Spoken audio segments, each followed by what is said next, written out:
The rain had been falling since early morning, turning the narrow streets into small rivers and washing the city in a dull gray color.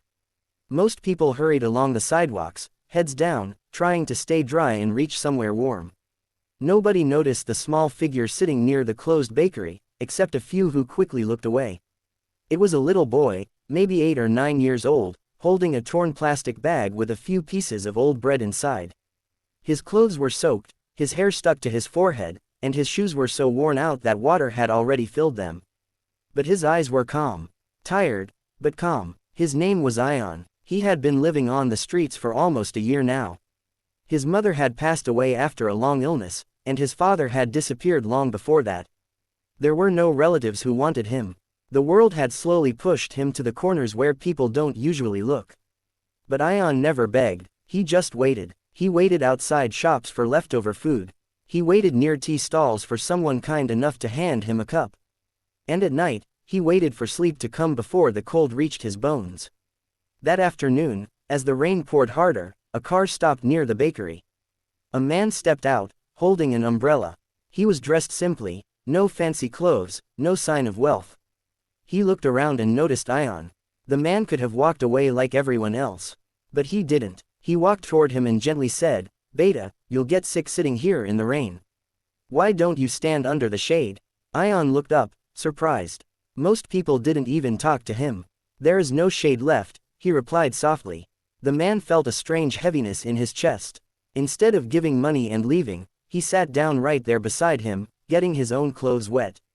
"What's your name?" he asked. "Ion. My name is Imran," the man smiled. "Have you eaten today?" Ion nodded slowly. "Just this." He opened his bag slightly. Imran looked at the stale bread, then stood up. "Come with me." Ion hesitated. The streets had taught him not to trust. But something about that calm voice felt different. Imran took him to a small tea shop nearby. He ordered hot tea, fresh bread, and eggs.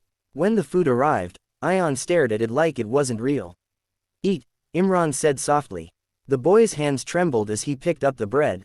He ate slowly, like he was afraid it might disappear. After a while, Imran asked, "Do you go to school?"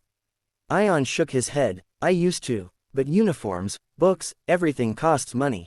Imran didn't reply immediately. He just watched the boy sipping tea with both hands around the cup to warm his fingers. That day, he didn't give him money. He gave him his phone number. "If you ever need help," he said, writing it on a piece of paper, "call me." Ion folded the paper carefully, like a treasure. Days passed. Weeks passed. One night, the rain returned, stronger than before. The streets flooded. Ion had nowhere to sleep. Cold winds cut through his clothes.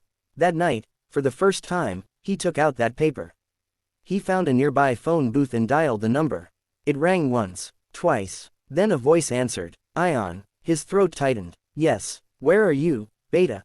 Imran reached his location within 20 minutes. He didn't just bring him food this time.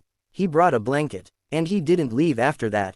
From that night onward, everything slowly started changing. Imran lived alone. He wasn't rich, just a simple man who worked hard and believed that kindness should not be delayed. He arranged a small room for Ion nearby and registered him in a government school. Ion cried the first day he wore a clean uniform again. Months turned into years. Ion grew taller, stronger, more confident. He studied hard, not because someone forced him, but because someone believed in him. He helped other street kids wherever he could. He shared his lunch. He taught them small lessons after school. Imran never called him an orphan. He always called him his son.